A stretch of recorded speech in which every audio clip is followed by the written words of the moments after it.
Hello friends, very good morning. Welcome to Gist of the Hindu Editorials. Start చేసే ముందు మీకు announcement కొత్త batches అనేవి యూపీఎస్సీకి మరియు ఆప్షనల్స్కి స్టార్ట్ అవుతున్నాయి from 1st October which is day after tomorrow. ఈ నెంబర్కి మీరు కాల్ చేసి ఏమైనా డౌట్స్ ఉంటే మీరు క్లియర్ చేసుకోవచ్చు. అన్ని కోర్సెస్ పైన కూడా ఈఎంఐ ఆప్షన్ అనేది ఉంది. ఫీజు కూడా చాలా తక్కువ, అనుకూలమైన ఫీజు. అండ్ ఇది ఫస్ట్ అక్టోబర్ నుంచి రివైజ్ అవుతుంది. సో ఇంట్రెస్ట్ ఉన్న వాళ్ళు do it before day after tomorrow, రేపటిలోగా జాయిన్ అవ్వడానికి ప్రయత్నించేయండి. And all courses come with life time validity.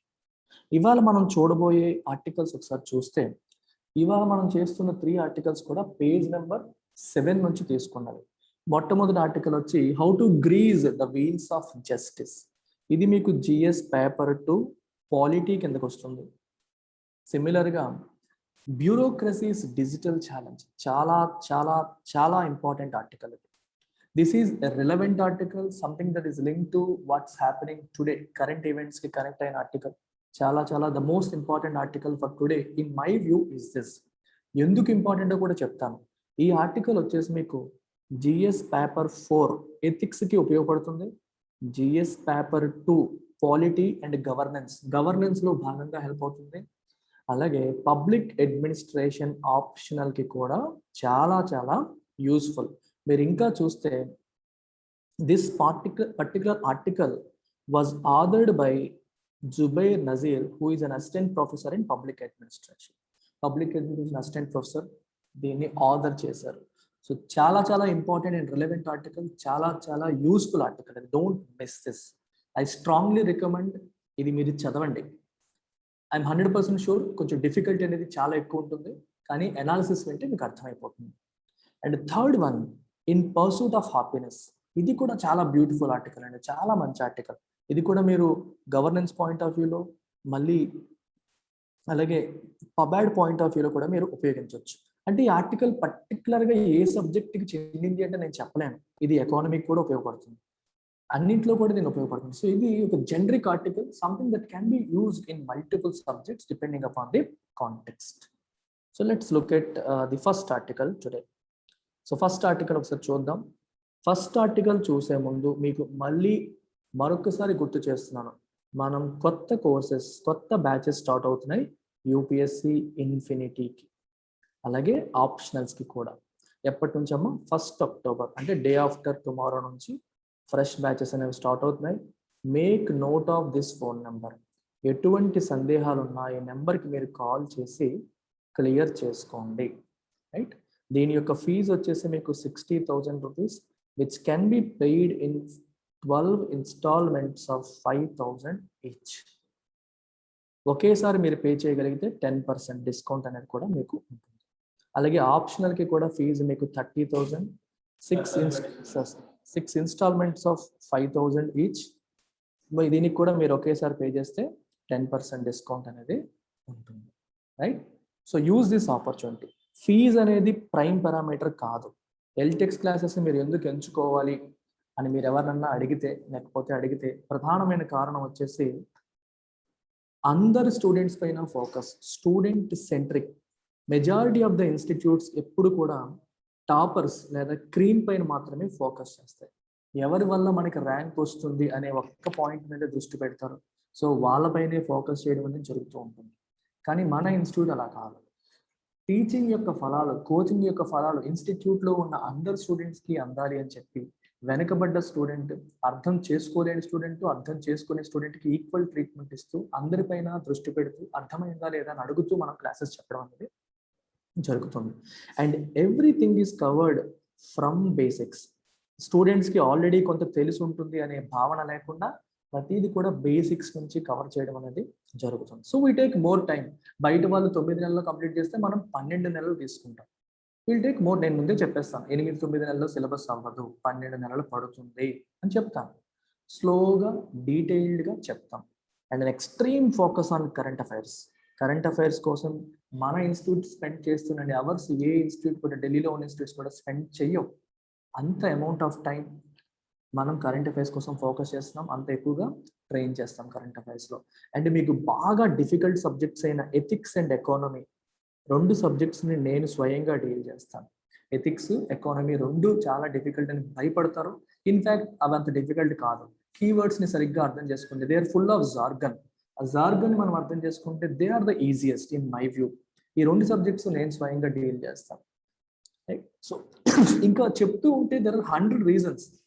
And life time validity, UPSC యొక్క ఎసెన్స్ని అర్థం చేసుకోవడానికి 1 ఇయర్ పట్టేస్తుంది. సిలబస్ ఏంటి, దానికి ఎలా ప్రిపేర్ అవ్వాలి, ఒక వ్యూ రావడానికి మనకి 1 ఇయర్ పట్టేస్తుంది. కానీ 1 ఇయర్లో మీరు పెట్టిన 1,50,000 బయట ఇన్స్టిట్యూట్స్లో పెట్టేది ఆవిరైపోతుంది. ఇక్కడ మనం లైఫ్ టైం వ్యాలిడిటీ ఇవ్వడం వల్ల మీరు ఉద్యోగం వచ్చేంత వరకు కూడా మీకు లైవ్ క్లాసెస్కి, రికార్డెడ్ క్లాసెస్కి, టెస్ట్ సిరీస్కి అన్నింటికి కూడా యాక్సెస్ అనేది ఉంటుంది. So make use of this opportunity. And 1 October నుంచి స్టార్ట్ అవుతున్న కొత్త బ్యాచ్లో జాయిన్ అవ్వడానికి ప్రయత్నం చేయండి. Take care. So let's begin today's editorial. So ఈ పర్టికులర్ ఆర్టికల్ వచ్చేసి దేని గురించి అమ్మా, how to grease the wheels of justice. అంటే జస్టిస్ బండి సరిగ్గా నడవట్లా. మనం చూస్తాం చూడండి, ఏదైనా సరిగ్గా నడవకపోతే ఏం చేస్తాం, దాంట్లో కొబ్బరి నూనె వేస్తూ ఉంటాం. గ్రీజింగ్ చేస్తే స్మూత్ అవుతుంది, బాగా వెళ్తుంది అనే ఉద్దేశంతోనే కదా మనం చేస్తాం. అలాగే జస్టిస్ బండి ముందుకు నడవాలంటే స్మూత్ అని చేయాలి. అంటే దాంట్లో ఉన్న అడ్డంకుల్ని, ఆబ్స్టకిల్స్ని మనం రిమూవ్ చేయాలి. ప్రస్తుతం ఇండియాలో జస్టిస్ డెలివరీ సిస్టంలో ఉన్న ప్రధానమైన సమస్య the problem of pendency of cases చాలా ఎక్కువ పెండింగ్ ఉన్నాయి. దీన్ని కొన్ని రకాల చర్యలతో మనం హ్యాండిల్ చేయవచ్చు. ఇలాంటి ఆర్టికల్ని పొరపాటున కూడా మిస్ చేయకూడదు. ఎందుకంటే మీరు జనరల్గా ఎగ్జామ్లో, మెయిన్స్ ఆన్సర్ రైటింగ్లో ఫైనల్గా మీరు ఏదైనా సమస్యకి సొల్యూషన్స్ ఇవ్వాలి. ఆ సొల్యూషన్స్ మనకి ప్రాబ్లం పైన పూర్తి స్థాయి అవగాహన లేనప్పుడు మనం సొల్యూషన్స్ సొంతంగా రాయడం అనేది కష్టం. ఇలాంటి ఆర్టికల్స్ చదివినప్పుడు మీకు తెలుస్తుంది డిఫరెంట్ ఎక్స్పర్ట్ కమిటీస్ ఎలాంటి సొల్యూషన్స్ ఇచ్చాయి, ఎలాంటి వాళ్ళు సొల్యూషన్స్ వాళ్ళు చెప్తున్నారు అనేది మనకు ఐడియా వస్తుంది. దాన్ని మీరు ఎగ్జామ్లో మీ ఆన్సర్ రైటింగ్లో ఇన్కార్పొరేట్ చేయొచ్చు. Before getting in to this, ఒక్కసారి బ్యాక్లాగ్స్ ఎన్ని ఉన్నాయో చూడండి. జనవరి 1, 2006 నాటికి 292 లక్షలు అంటే 2.92 crore కేసెస్ బ్యాక్లాగ్స్గా ఉంటే జూలై 1, 2021 నాటికి మనకి 4.49 crores వచ్చేసాయి. ప్రతి ఇయర్ కూడా పెరిగిపోతూ ఉన్నాయి. ఈ 2021లో సగం సంవత్సరంలోనే 23 లక్షల కేసులు పెరిగాయి. ఇక్కడ వచ్చేసి జనవరి 1 మనకి ఒక సంవత్సరంలోనే అంటే 2020 సంవత్సరంలోనే 51 లక్షల కేసులు అనేవి పెరిగాయి. ఇది పెరగడానికి ప్రధానమైన కారణం కోవిడ్ రిలేటెడ్ లాక్డౌన్ వల్ల కూడా కేసులు నడవక కొత్త కేసులు వస్తున్నాయి, పాతగా మూవ్ అవ్వట్ల. ఈ కారణాల వల్ల కూడా మనకి ఈ డిలే అనేది జరగడం అనేది జరిగింది. సో ఒక్కసారి ఈ ఆర్టికల్ మొత్తం దీని యొక్క ఇంపార్టెన్స్ అనేది చూద్దాం. ఇంపార్టెన్స్ చూసే ముందు ఒక ఇంపార్టెంట్ స్టేట్మెంట్ చూడండి.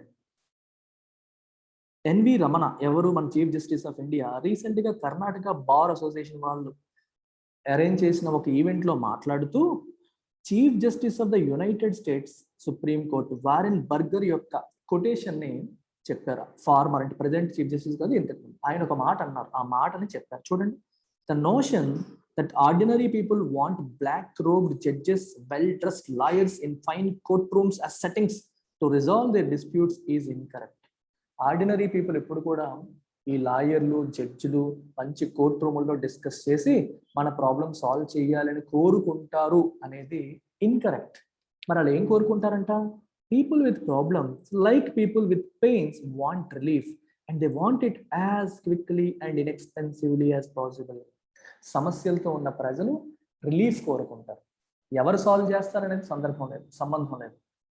తొందరగా సాల్వ్ అవ్వాలి, తొందరగా రిలీఫ్ రావాలని మాత్రమే కోరుకుంటారు. వాళ్ళకి పెద్దగా ఖర్చు కాకుండా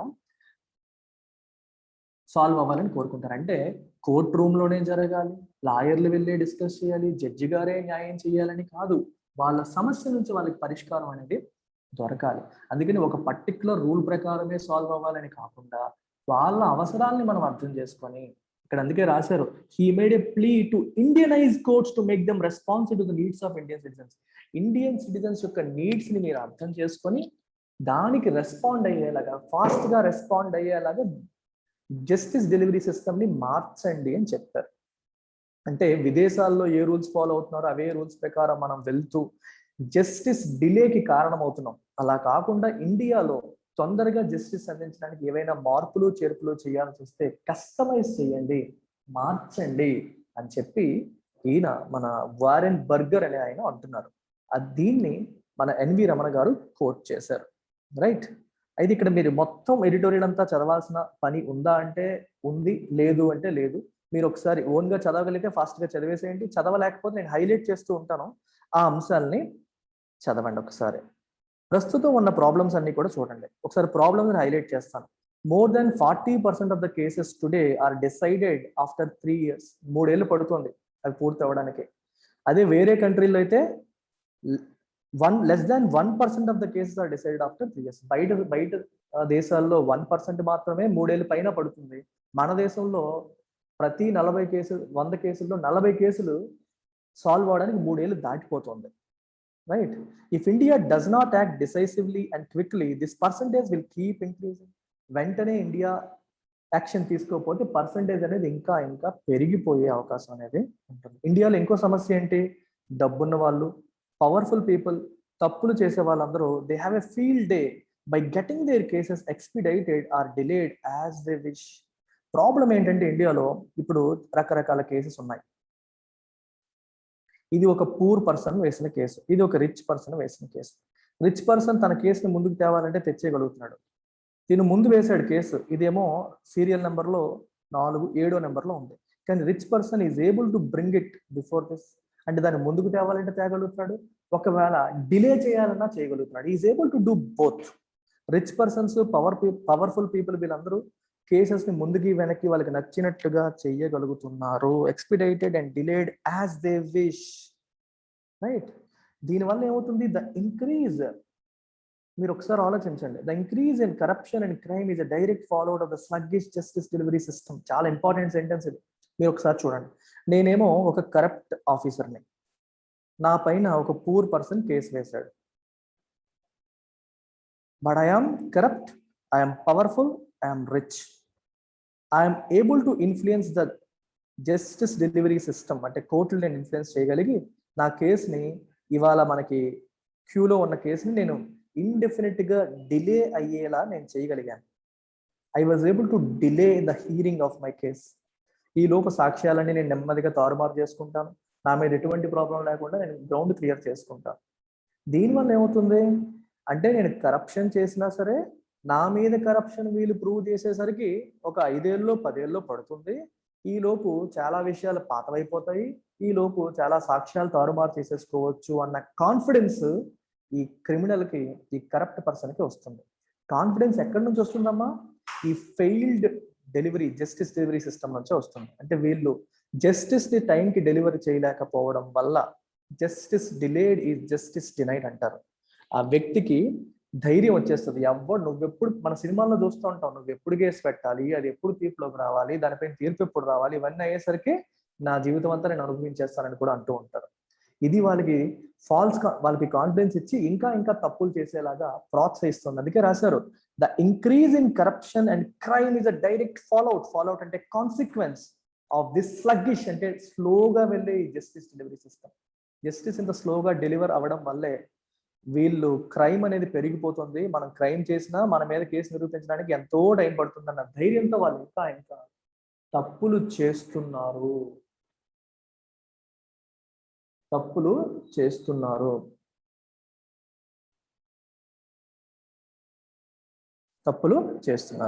అర్థమైందా? This is how it functions. చాలా చాలా ఇంపార్టెంట్. ఇంకా మీరు చూడండి, దీనివల్ల బాగా పేదవాళ్ళకి, పూర్ అండ్ మార్జినలైజ్డ్కి సివియర్గా ఇంపాక్ట్ చేస్తుంది. ఇప్పుడు మీకు ఒక విషయం చెప్తాను చూడండి. అలాగే చూడండి, ఇక్కడ ఇంకో పాయింట్ కూడా రాశారు. For them the judicial process itself is becoming a punishment. ఈ ప్రాసెసే పనిష్మెంట్. అనుకున్నది వెంటనే అవ్వదు, లేట్ అవుతూ ఉంటాయి. Data show that about 70% of prisoners in India are under trials and are mostly poor citizens. Data ఏం చెప్తుంది మనకి? 70% of the prisoners in India, 70% of prisoners in India are under trials. 70% of the prisoners in India అంటే అర్థం ఏంటి? వాళ్ళపైన విచారణ పూర్తి కాలేదు కానీ జైల్లో ఉన్నారు. They are in prison. వాళ్ళపైన విచారణ పూర్తయిందా? అవ్వలేదు. సో అండర్ ట్రయల్, అలాంటి వాళ్ళని అండర్ ట్రయల్ అంటారు. ఇప్పుడు చూడండి, మన పైన విచారణ పూర్తయి దానిపైన తీర్పు వచ్చింది అనుకోండి, అప్పుడు మనం జైల్లో పెట్టినా పర్లేదు. కానీ కేసులే సంవత్సరాల తరబడి వాయిదా పడుతూ ఉంటే తీర్పు రాకముందే చాలా మంది ప్రజల్లో జైలు శిక్ష అనుభవిస్తూ ఉంటారు. డబ్బున్నవాడు తన మీద డబ్బున్నవాడిని జైల్లో పెడితే ఎయిదర్ బెయిల్ అయినా తెచ్చుకుంటున్నాడు, లేకపోతే తన పైన కేసు తొందరగా విచారణ జరిపేలా చేయగలుగుతున్నాడు. కానీ పేదవాడు రెండూ చేయలేక అండర్ ట్రయల్ ప్రిజనర్ గా ఉండిపోతున్నాడు. ఇది ఒక పెద్ద సమస్య. అయితే ఇవన్నీ సమస్యలు ఎగ్జామ్లో ఆన్సర్ రైటింగ్ చేసేటప్పుడు కూడా మనం ఫస్ట్ ఏం చేయాలి? ఎస్టాబ్లిష్ ది ప్రాబ్లమ్ని ఎస్టాబ్లిష్ చేయాలి. That's what the author has done here. ఇక్కడ వరకు ఏం చెప్పారమ్మా? డిఫరెంట్ సమస్యల్ని ఎస్టాబ్లిష్ చేశారు. తర్వాత యూ టాక్ అబౌట్ సొల్యూషన్స్ ఏం చెప్పారో కూడా చూసేయండి. ఈ ఆర్టికల్ చాలా బాగుంది. ఆర్టికల్ ఫస్ట్ ప్రాబ్లం వచ్చేసి వేకెన్సీస్ని ఫిల్ చేయడం. 2 measures can be implemented with in 2 years. 2 సంవత్సరాలలోనే 2 measures మనం ఇంప్లిమెంట్ చేయొచ్చు. మొదటిది, reduce the pendency of cases by filling sanctioned judicial postings.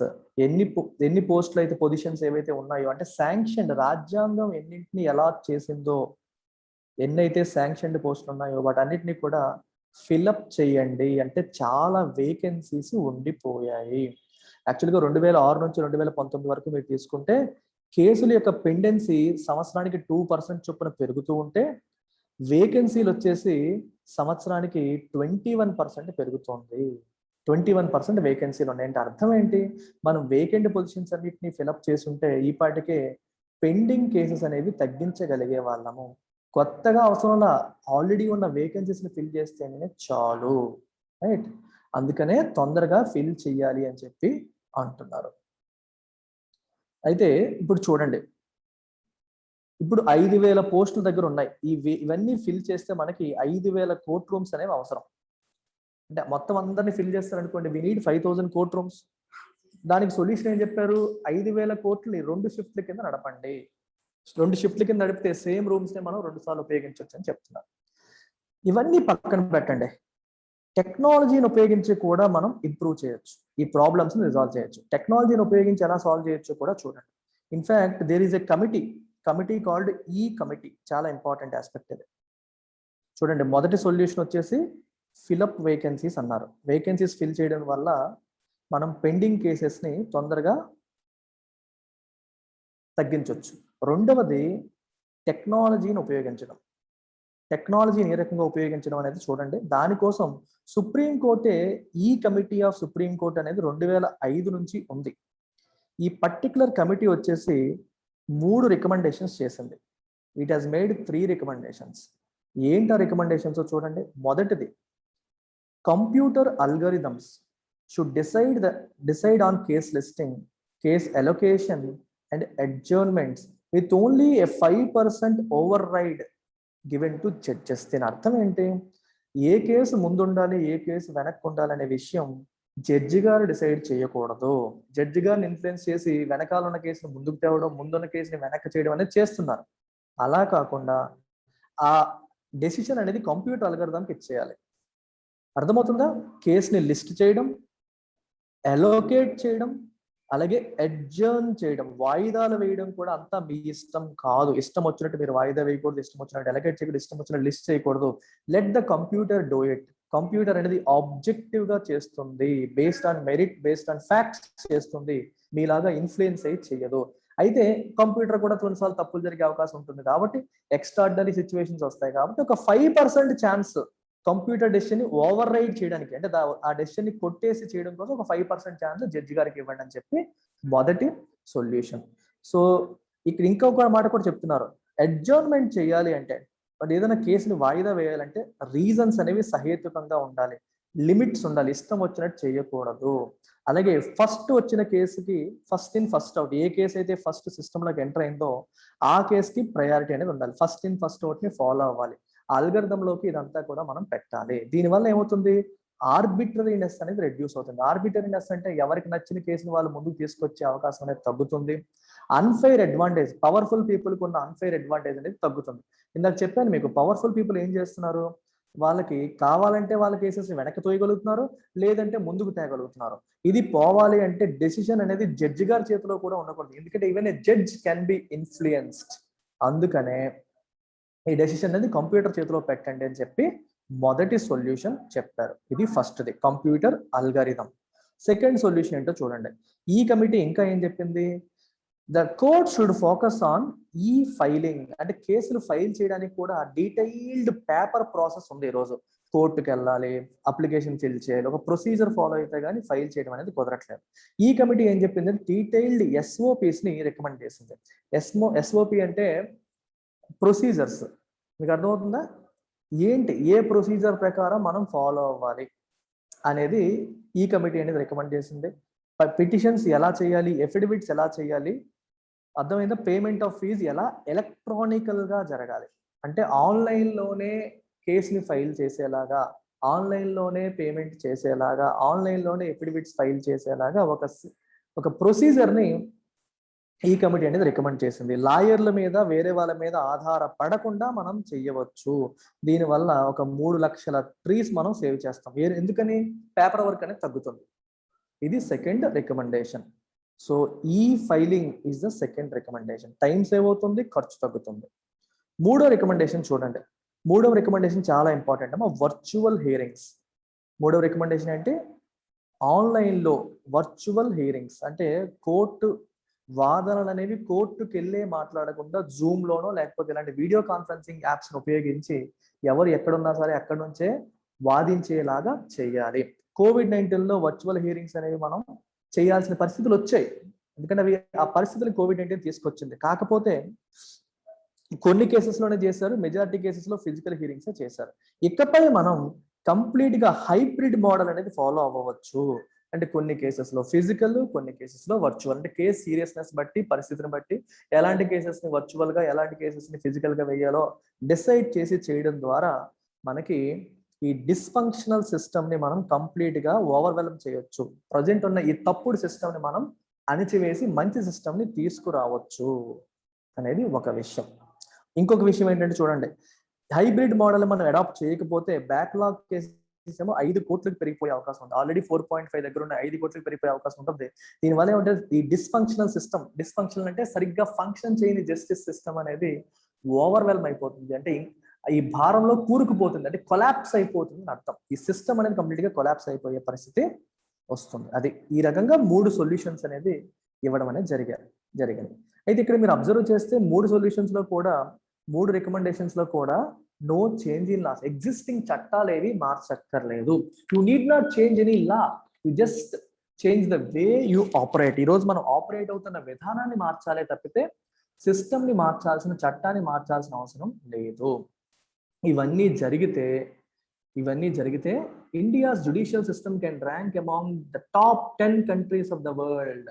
Judicial system ఇండియాలో వరల్డ్ లో టాప్ 10 కి వెళ్ళగలుగుతుంది. ఈ చేంజెస్ ఇండియాని the preferred nation for international investments కింద మారుస్తాయి and fulfil the fundamental right to speedy justice of citizens. మీకు doubt రావచ్చు, justice fast గా డెలివరీ అయితే ఇంటర్నేషనల్ ఇన్వెస్ట్మెంట్స్ కి దీనికి లింక్ ఏంటి సార్? చూసారా ఎక్కడి నుంచి ఎక్కడికి వెళ్ళిపోయిందో, గవర్నెన్స్ నుంచి, పాలిటీ నుంచి ఎకానమీకి లింక్ చేశారు. అదేంటది? ఇప్పుడు మీరు చూడండి, ఒక దేశంలో జస్టిస్ డెలివరీ అనేటప్పుడు అది ఓన్లీ సిటిజన్స్ కోసమే కాదు, కంపెనీస్ కోసం కూడా. ఇప్పుడు రీసెంట్గా మనం చూసాం, వడాఫోన్ ఇండియా తీసుకోండి, కెయిర్ ఇండియా తీసుకోండి, ఇవి మన భారతదేశం పైన గవర్నమెంట్ ఆఫ్ ఇండియా పైన కేసులు వేశాయి. ఈ కేసులు తొందరగా తేలకుండా సంవత్సరాల తరబడి డిలే అవుతున్నాయి అనుకోండి, ఆ కంపెనీస్ ఏమవుతాయి, సఫర్ అవుతాయి.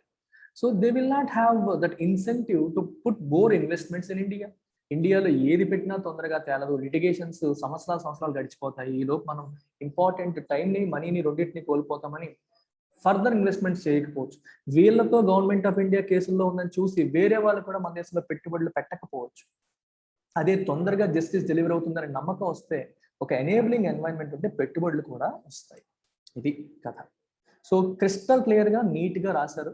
3 రికమెండేషన్స్ అనేది ఇవ్వడం జరిగింది.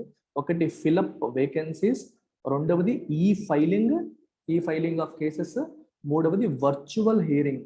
బేసికల్ గా హైబ్రిడ్ మోడల్, కొన్నేమో ఫిజికల్, కొన్నేమో వర్చువల్, 2 కలిపి చేయండి అని చెప్తున్నారు. The second most important article, in my view, the best article of today, bureaucracy's digital challenge. Chala important. It is relevant. Chala relevant article. So ఇది మీరు అర్థం చేసుకోవాలంటే మీరు కొన్ని పదాలను తెలుసుకోవాలి. కొంచెం బ్యాక్గ్రౌండ్ ఇస్తాను, అటెన్షన్ పే చేయండి. ఇప్పుడు ఈ సబ్జెక్ట్స్ లైక్ గవర్నెన్స్, ఎథిక్స్, అలాగే మనకి పబ్లిక్ అడ్మినిస్ట్రేషన్లో పేపర్ 2, ఈ మూడింటికి కూడా ఈ ఆర్టికల్ ఉపయోగపడుతుంది. కొన్ని టెర్మినాలజీ మీరు అర్థం చేసుకోండి, దీన్ని మంచిగా మనం ఉపయోగించుకోవచ్చు. ఫస్ట్ వర్డ్ వచ్చి ఎగ్జిక్యూటివ్. మనం ఈ పదాన్ని చాలాసార్లు వింటాం. ఎగ్జిక్యూటివ్ కంటే ముందు మీరు తెలుసుకోవాల్సిన పదాలు లెజిస్లేటివ్, జుడిషియల్. మీకు తెలిసినవే. లెజిస్లేచర్ అంటే చట్టసభలు, వేర్ యు మేక్ లాస్, చట్టాలని తయారు చేసే ప్లేస్. జుడిషియరీ వచ్చేసి వేర్ యు డిఫెండ్ లేదా ప్రొటెక్ట్ లాస్, చట్టాన్ని ప్రొటెక్ట్ చేయడం, చట్ట ప్రకారం డిస్ప్యూట్ రెజల్యూషన్ చేయడం.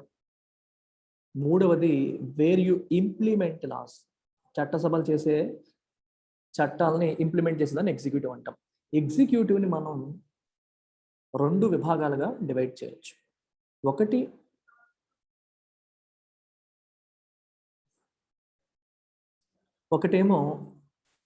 ఒకటేమో పొలిటికల్ ఎగ్జిక్యూటివ్, రెండవది బ్యూరోక్రాటిక్ ఎగ్జిక్యూటివ్. మీకు example, prime minister and council of ministers, they are part of political executive, they are part of the government. And all the civil servants of the country are part of bureaucratic executive. Civil servants అందరూ కూడా bureaucratic executive కిందకి వస్తారు. Executive అనగానే political component ఉంటుంది, bureaucratic component ఉంటుంది. Bureaucratic components అంతా కూడా ఒక మెరిట్ బేస్డ్ ఎగ్జామ్ రాసి వస్తారు. వీళ్ళ jobs they are of permanent nature, అంటే రిటైర్ అయ్యేంత వరకు పనిచేస్తారు. వేరేస్ పొలిటికల్ వాళ్ళు ఎలక్షన్స్ అనే అడ్డంకిని దాటి వస్తారు. వాళ్ళ యొక్క పదవీ కాలం అనేది టెంపరీ, 5 ఏళ్ల పాటు ఉంటారు. ఇది ప్రధానంగా పొలిటికల్ ఎగ్జిక్యూటివ్కి, బ్యూరోక్రాటిక్ ఎగ్జిక్యూటివ్కి ఉన్న డిఫరెన్స్. అయితే ఇండియన్ సిస్టంలో చాలా కేర్ఫుల్గా వినండి, ఒక క్లాస్ లాగా చెప్తాను. ఇండియన్ సిస్టంలో మనకి గుర్తుపెట్టుకోవాల్సిన విషయం ఏంటి అంటే, పీపుల్ ఉన్నారు కదా, మనం పొలిటీషియన్లు ఏమంటాం? ప్రజా ప్రతినిధులు, పీపుల్స్ రిప్రజెంటేటివ్స్ అంటాం. We're following something called representative form of democracy. So ప్రజలకి ఎవరు జవాబుదారీగా ఉండాలి అనగానే మనకి ఫస్ట్ పేరు వచ్చేది ఏంటంటే పొలిటీషియన్స్ అని వస్తుంది. ఇండియన్ సిస్టంలో ఎలా అంటే, మీరు ఒకవైపు పొలిటీషియన్స్ ఉంటారు, ఇంకోవైపు బ్యూరోక్రాట్స్ ఉంటారు. బ్యూరోక్రాట్స్ ఎప్పుడు కూడా ఎనానిమస్గా ఉండాలి అనేది ఒక ఫండమెంటల్ ప్రిన్సిపల్. ఎనానిమస్ అంటే వాళ్ళు ఉన్నారన్న విషయం కూడా ప్రజలకు తెలియాల్సిన పని లేదు. వాళ్ళు చాప కింద నీరులాగా పనిచేసుకుంటూ వెళ్ళాలి. Their job is to support the political executive. Bureaucrats యొక్క బాస్లు ఎవరమ్మా? మినిస్టర్స్, సీఎం, పిఎం, వాళ్ళే బ్యూరోక్రాట్స్ యొక్క బాసెస్. సో మీ పొలిటికల్ ఎగ్జిక్యూటివ్ ఏదైతే ఉందో, ఈ bureaucratic executive reports to political executive. పొలిటికల్ ఎగ్జిక్యూటివ్స్కి మీరు అవసరమైన సలహాలు, సూచనలు ఇవ్వాలి. అలాగే వాళ్ళు చెప్పిన ఇన్స్ట్రక్షన్స్ మీరు ఫాలో అవ్వాలి అనేది బ్యూరోక్రాట్స్కి ఉన్న మ్యాండేట్. మీరు ప్రజల ముందుకు ఎక్కువగా వెళ్ళకూడదు ఇన్ ద సెన్స్, పని జరగాలి తప్పితే పని చేసేవాడు తెలియాల్సిన అవసరం లేదు అనేది ఒక foundational value of civil servants in India. అర్థమవుతుందా? ఇండియా కూడా బ్రిటన్లో ఫాలో అయ్యే సిస్టమ్నే ఫాలో అవుతాం. వెస్ట్ మినిస్టర్ మోడల్ అంటాం. దీంట్లో 1 important value is anonymity. Anonymity అంటే మనం ఏం చేస్తున్నామో, ఎవరు చేస్తున్నారో తెలియాల్సిన పని లేదు. గుప్త దానాలు అంటారు, వినుంటారు మీరు పూర్వం. ఎవరు దానం చేస్తారో చెప్పరు కానీ దానం చేస్తారు, ఎవరు హెల్ప్ చేస్తారో చెప్పరు కానీ హెల్ప్ చేస్తారు. దాన్ని మనం గుప్త దానం అంటాం, ఎనానిమిటీ అంటాం. అలాగే పని ఇంపార్టెంట్. పని అనేది ఇంపార్టెంట్. మనకి ఎవరు చేస్తున్నారు అని తెలియడం ఇంపార్టెంట్ కాదు. సో దానిపైన ఫోకస్ చేయాలి, ఎనానిమస్గా ఉండాలనేది ఇప్పటి వరకు మనకున్న నోషన్. ఇది మీరు మైండ్లో పెట్టుకోండి. మైండ్లో పెట్టుకొని ఈ ఆర్టికల్ ఒకసారి చదవండి. రీసెంట్గా if you see, we're seeing cases of usage of social media by civil servants. అర్థమవుతుందా? సివిల్ సర్వెంట్స్ సోషల్ మీడియాను ఉపయోగిస్తున్నారు. చాలామంది ఐఏఎస్ ఆఫీసర్స్, ఐపీఎస్ ఆఫీసర్స్ వాళ్ళ ఫేస్బుక్ అకౌంట్స్, ట్విట్టర్ అకౌంట్స్లో వాళ్ళు యాక్టివ్గా ఉంటున్నారు. చాలామంది ప్రజల వాళ్ళని వీటిల్లో కాంటాక్ట్ చేస్తున్నారు. వీళ్ళు కొన్నిసార్లు వాళ్ళ సొల్యూషన్స్ కూడా ట్విట్టర్లోను వాటిలోనూ ఇస్తున్నారు. అది ఎంతవరకు కరెక్ట్, ఇవ్వచ్చా ఇవ్వకూడదా, ఇవ్వడం అనేది మంచా చెడా, ట్విట్టర్ని లేదా సోషల్ మీడియాని సివిల్ సర్వెంట్స్ ఏ పర్పస్ లో ఉపయోగించాలి, అప్రోప్రియేట్ గా ఉపయోగిస్తున్నారా లేదా అనేది చూడాలి. ఇంకా ఏంటంటే their purpose and their role ఏంటి, ఇండిపెండెంట్ అడ్వైజర్స్. ఎవరికి? ఇందాక చెప్పినట్టు పొలిటికల్ ఎగ్జిక్యూటివ్. అంటే గవర్నమెంట్ పాలసీస్ ఫామ్ చేసినప్పుడు పొలిటీషియన్స్ కి టెక్నికల్ నాలెడ్జ్ ఎక్కువగా ఉండదు కాబట్టి వాళ్ళకి ప్రజల సపోర్ట్ ఉంది, కానీ టెక్నికల్ నాలెడ్జ్ సబ్జెక్ట్ పైన అవగాహన లేదు. మరి ఎవరికి అవగాహన ఉంది? మన బ్యూరోక్రాట్స్కి ఉంది. సో బ్యూరోక్రాట్స్ అనే వాళ్ళు వాళ్ళకి సలహాలు ఇస్తారు. సోషల్ మీడియాని సరిగ్గా ఉపయోగించకపోతే ఈ రోల్ అనేది థ్రెటన్ అవుతుంది అన్నారు. కేర్ఫుల్గా వినండి, మీకు అర్థమవుతుంది. ఈ రోజు మనం ఫేస్ చేస్తున్న మెయిన్ ప్రాబ్లం ఏంటంటే shift from desk to digital. పాత పద్ధతి నుంచి డిజిటల్ సిస్టమ్కి మనం షిఫ్ట్ అవుతున్నాం. సో దీన్ని అర్థం చేసుకోవడం అనేది చాలా చాలా ఇంపార్టెంట్.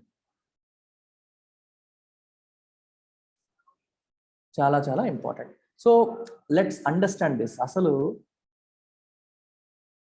సోషల్ మీడియాని ఉపయోగించాలా ఉపయోగించకూడదా, సివిల్ సర్వెంట్స్ సోషల్ మీడియాని ఉపయోగించాలా ఉపయోగించకూడదా అనేది ప్రధానమైన సమస్య, క్వశ్చన్. ఈ విషయంలో 2 రకాల ఒపీనియన్స్ ఉన్నాయి, ఉపయోగించాలా ఉపయోగించకూడదా అని. చాలా మంది ఏమంటారంటే లైక్ ఫార్మర్ సివిల్ సర్వెంట్స్ కూడా వాళ్ళు ఏమంటున్నారు, they are in favour of civil servants using social media in their official capacity. ఉపయోగించడం మంచిది అంటున్నారు. ఇంకొంతమంది అనానిమిటీ, ఇందాక చెప్పాను మీకు, defining feature of Indian bureaucracy. అంటే మనం ఎవరం అనేది తెలియక్కర్లేదు, బ్యాక్గ్రౌండ్ నుండి పని చేసుకుంటూ వెళ్ళాలి. సోషల్ మీడియాకి వచ్చేసరికి పలానా ఐఏఎస్ చేస్తున్నారు, పలానా ఐపీఎస్ చేస్తున్నారు, షో ఆఫ్ అవుతుంది, అవసరం లేదు అనేది ఇంకొంతమంది అంటున్నారు. అనానిమిటీ అనేది కాంప్రమైజ్ అవుతుంది వీళ్ళు సోషల్ మీడియా మీదకి వచ్చేసరికి అని కొంతమంది అంటున్నారు. కేర్ఫుల్ గా ఇక్కడ ఇంకో సెంటెన్స్ కూడా చూడండి. In fact as an organizational form the bureaucracy is incompatible with social media. Organizational form గా బ్యూరోక్రసీకి సోషల్ మీడియాకి అసలు కాంపాటబిలిటీయే లేదు. ఎందుకు కాంపాటబిలిటీ లేదో చూడండి. బ్యూరోక్రసీలో మనకి ఏముంటది, హైరార్కీ అంటే రూల్స్, అంటే ఎవరి పైన ఎవరి కింద, ప్రతి వాళ్ళకి వాళ్ళ పైన ఒక బాస్, ఒక సిస్టమ్ ఉంటుంది. ఈయన కింద ఒక ఇద్దరు, ఈయన కింద ఒక ఇద్దరు, ఇలా మనకి హైరార్కీ అనేది ఉంటుంది బ్యూరోక్రసీలో. ఒకటి. రెండవది ఇంకా ఏముంటది, ఫార్మల్ రిలేషన్షిప్స్. ఒకరినొకళ్ళు ఫార్మల్ గా, ఇతను నా బాసు, అతను ఆ పైన బాసు, మాట్లాడేటప్పుడు ఒక పద్ధతి, system, rules, regulations, standards, procedures, ఇవన్నీ బ్యూరోక్రసీలో కావాలి. మరి సోషల్ మీడియాకి వచ్చేసరికి ఎలా ఉంటుందమ్మా, ఫ్లెక్సిబిలిటీ, ఓపెన్నెస్, ట్రాన్స్పరెన్సీ. పెద్ద లేదు చిన్న లేదు, అందరం ఒకటే, ఈక్వాలిటీ, ఎవరినైనా రీచ్ అవ్వగలుగుతారు. ప్రొసీజర్స్ ఉండవు, రూల్స్ ఉండవు, ఓపెన్నెస్ ఉంటుంది, ట్రాన్స్పరెన్సీ ఉంటుంది. ఇక్కడ ఉన్న వాటన్నింటికి ఆపోజిట్ క్యారెక్టరిస్టిక్స్ మనకి సోషల్ మీడియాలో ఉంటాయి. అందుకే బ్యూరోక్రసీ అనే కాన్సెప్ట్కి, సోషల్ మీడియా అనే కాన్సెప్ట్కి by nature, by default compatibility అనేది లేదు. అండ్ అంటే దాని అర్థం బ్యూరోక్రాట్ సోషల్ మీడియా మీద రాకూడదనా? కాదు. వినండి, సోషల్ మీడియాకి రావడం వల్ల కొన్ని ప్లస్లు ఉన్నాయి. ఏంటున్నాయి? They have become accessible to common పీపుల్కి వాళ్ళు యాక్సెసిబుల్ అయ్యారు. పబ్లిక్ సర్వీస్ డెలివరీ ఇష్యూస్ అనేవి తొందరగా రిజాల్వ్ చేయగలిగారు. ఎవరైనా ప్రాబ్లమ్ని ఫ్లాగ్ చేస్తే ఇమీడియట్గా వాళ్ళు రెస్పాండ్ అయ్యి రిజాల్వ్ చేయగలిగారు. రెండవది, సోషల్ మీడియా వల్ల ఒక పాజిటివ్ అవుట్లుక్ అనేది వచ్చింది. చూడండి, మన జిల్లా కలెక్టర్ గారు ఎంత యాక్టివ్గా ఉన్నారో, ఎంత ఫాస్ట్గా మన సమస్యని పరిష్కరించారో అనేసరికి ఒకసారిగా బ్యూరోక్రసీ పైన ఒక పాజిటివ్ అవుట్లుక్ అనేది కూడా క్రియేట్ అవుతుంది. కానీ ఇంతవరకు బ్యూరోక్రసీ అనగానే ఎటువంటి ఫీలింగ్ ఉండేది మనకి, ఒపేక్, ఇన్యాక్సెసిబుల్ అనే ఫీలింగ్ ఉండేది. చాలా ఇంపార్టెంట్ ఆస్పెక్ట్ గవర్నెన్స్లో మనం చూడాల్సింది ట్రాన్స్పరెన్సీ. ప్రభుత్వాలు మెయింటైన్ చేయాల్సిన ఒక క్వాలిటీ ఏంటమ్మా, ట్రాన్స్పరెన్సీ, పారదర్శకత. ప్రభుత్వం చేసే ప్రతి పని కూడా ప్రజలకి తెలియాలి, ఏవి దాపరికం లేకుండా ఉండాలి. సీక్రెట్ జీవోలు, సీక్రెట్ పాలసీలు అనేవి ఉండకూడదు. ఓపెన్నెస్ అనేది ఉండాలి. ట్రాన్స్పరెన్సీకి ఆపోజిట్ ఒపాసిటీ. మీరు వొకాబులరీ కూడా నేర్చుకుంటారు. చాలా మంది అడుగుతున్నారు, నాకు యూపీఎస్సీకి అవసరమైన వొకాబులరీ ఎలా వస్తుందని. Simple answer, just go through the editorials every day. నేను ఇంపార్టెంట్ వర్డ్స్ అన్ని హైలైట్ చేసి చెప్తాను. ఒపాసిటీ అంటే ల్యాక్ ఆఫ్ ట్రాన్స్పరెన్సీ, పారదర్శకత లేకపోవడం, అంటే ప్రభుత్వ విధానాలు ప్రజలకు తెలియకుండా సీక్రెట్గా చేయడం. రీసెంట్గా మన ఏపీ గవర్నమెంట్లో కొన్ని జీవోల్ని సీక్రెట్గా ఇష్యూ చేస్తాము, వెబ్సైట్లో పెట్టము అని డిసైడ్ అయ్యారు. వెబ్సైట్లో పెడితే ట్రాన్స్పరెన్సీ, ప్రజలకు తెలుస్తుంది. సీక్రెట్గా చేస్తే ఒపాసిటీ, తెలియకుండా చేస్తున్నారు. అని అంటాం. జనరల్గా గవర్నమెంట్ అనగానే, బ్యూరోక్రసీ అనగానే ఒపాసిటీ, ఆ రూల్స్ ఏంటో చెప్పరు, ప్రొసీజర్ ఏంటో చెప్పరు, అక్కడ ఏం జరుగుతుందో చెప్పరు అనే ఫీలింగ్ మనకు ఉంటుంది. అందుకే ఒపేక్ అనే మాట. రెండోది ఇన్యాక్సెసిబుల్, వాళ్ళ అపాయింట్మెంట్ మనకు దొరకదు, వాళ్ళు మనకి ఎవరికి మాట్లాడాలంటే కష్టం అనే ఫీలింగ్ మనకు ఉంది. అలాంటిది సోషల్ మీడియా ఏం చేసింది, రిమూవ్ చేసేసింది. ఇప్పుడు ఒక ఐఏఎస్ మనకి యాక్సెసిబుల్ గా వస్తున్నారు, కొంతమంది పెట్టచ్చు. So they became accessible. ఈ ఒపేక్నెస్ అనేది కూడా పోయింది, ట్రాన్స్పరెన్సీ అనేది కూడా వచ్చింది. ఇవన్నీ పాజిటివ్స్, ఇవన్నీ కూడా పాజిటివ్స్. అండ్ ప్రజలు ఇంకా ఏంటమ్మా, social media has increased awareness among people about government policies and programmes.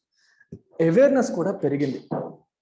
Social media ద్వారా ప్రభుత్వం కూడా తన యొక్క ప్రోగ్రామ్స్ ని, పాలసీస్ ని ప్రమోట్ చేయగలుగుతుంది. ఒక పాజిటివ్ అవుట్లుక్ అనేది తీసుకొచ్చింది. ఇప్పుడు చెప్పిన పాయింట్స్ అన్ని పాజిటివ్ పాయింట్స్. అంటే ట్రాన్స్పరెన్సీని తీసుకొచ్చింది, రెండవది యాక్సెసిబిలిటీని తీసుకొచ్చింది. ఓకే, ఇంకా ఏంటో చూడండి. But social media also does more.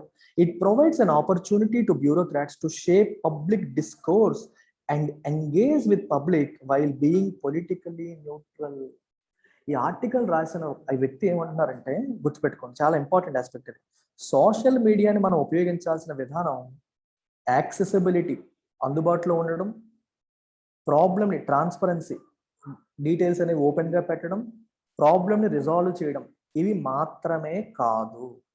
You should use social media to engage with public. Engage with public అంటే పబ్లిక్తో ఇంటరాక్ట్ అవ్వడానికి. ఇంటరాక్షన్ అంటే ప్రాబ్లమ్ సాల్వింగ్ ఒకటే కాదు. ఎంగేజ్ విత్, చాలా కేర్ఫుల్గా వినండి ఇక్కడ. ఎంగేజ్మెంట్ అంటే ఓన్లీ వాళ్ళు ఏదో సమస్య చెప్పారు మనం పరిష్కరించడం కాదు. ఎంగేజ్మెంట్ అంటే పబ్లిక్ డిస్కోర్స్ని అర్థం చేసుకోవడం, అంటే ప్రజలు ఏమనుకుంటున్నారు, ప్రజలు ఏం చెప్తున్నారు తెలుసుకోవడం, పబ్లిక్ పాలసీని షేప్ చేయడం, వైల్ బీయింగ్ పొలిటికల్లీ న్యూట్రల్. చూడండి, ఏ పొలిటికల్ పార్టీకి మనం వత్తాసు పలకకుండా ప్రజలతో ఇంటరాక్ట్ అయ్యి ప్రజల సమస్యల పైన ఒక అవగాహన పెంచుకోవడానికి కూడా సోషల్ మీడియా ఒక ప్లాట్ఫామ్ కింద ఉపయోగపడుతుంది. ఏదో సమస్య అడిగారు సొల్యూషన్ చెప్పేసామో కాదు. ఎంగేజ్ చేయండి, ఇంటరాక్ట్ అవ్వండి, ask them to speak out, interact అయ్యి వాళ్ళ యొక్క ఒపీనియన్స్ తెలుసుకొని దాన్ని బట్టి ఫర్దర్ పాలసీస్ డివైస్ చేయడానికి లేదా డిజైన్ చేయడానికి సోషల్ మీడియాని ఒక ప్లాట్ఫామ్ గా ఉపయోగించవచ్చు అని చెప్తున్నాం. అర్థమవుతుందా? చాలా ఇంపార్టెంట్ ఆస్పెక్ట్ ఇది. ఈ సెంటెన్స్ అనేది చాలా important. It is not just about solving someone's problem, it is about understanding someone's problem. ఒక బ్రాడ్ లెవెల్లో ప్రాబ్లమ్స్ ని అర్థం చేసుకోవడానికి మనం సోషల్ మీడియాను ఉపయోగించి అర్థం చేసుకొని దానికి ఒక పాలసీ సొల్యూషన్, ఆ క్షణానికి మనం ఇచ్చే సొల్యూషన్ కాదు. మీరు గవర్నమెంట్ పాలసీలోనే, ఒక స్కీమ్లోనే మార్పులు చేర్పులు తీసుకొచ్చి వాళ్ళ సమస్యకి పర్మనెంట్ పరిష్కారం తీసుకొచ్చేలాగా మీరు సోషల్ మీడియాను ఉపయోగించాలి అని ఈ ఆర్టికల్ చెప్తుంది. ఇక్కడ కూడా చూడండి, at a time when there is a tendency among the political executive is to receive the very remarks and advice from bureaucrats that they want to hear. Social media ensures that blind obeying is minimized and bureaucrats serve the people. చాలా చాలా important.